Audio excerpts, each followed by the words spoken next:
মেয়ে দুটি ফোন দেখছিল আর মেয়োনিজ দিয়ে শশা খাচ্ছিল, কিন্তু বড় বোনটি একদিকে মেয়োনিজ লাগালে অপর দিক দিয়ে খাচ্ছিল, কারণ সে পুরো ফোনের ধ্যানে ছিল। ফোনের ধ্যানে থেকে সে উল্টাপাল্টা খাচ্ছিল। তারপরে সে তার মায়ের সাথে একটি ইয়োগা শিখছিল, কিন্তু সে ভুলভাল করছিল। তারপরে ক্লাসে সে একটি আইশ্যাডো বক্স নিয়ে যেতে নিল। ক্লাসে চকলেট নিয়ে যাওয়া মানা ছিল, তাই তাকে চেক করলো। আসলে ওইটা আইশ্যাডো বক্স ছিল না, ওইটা ছিল একটি চকলেট। ক্লাসে গিয়ে সে চকলেটটি খেতে শুরু করলো আর গার্ডটি টেরও পেল না।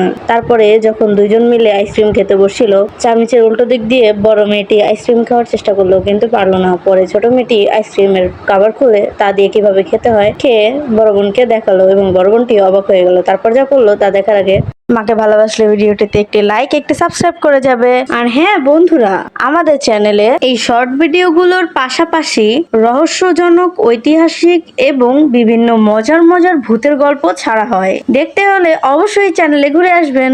ধন্যবাদ।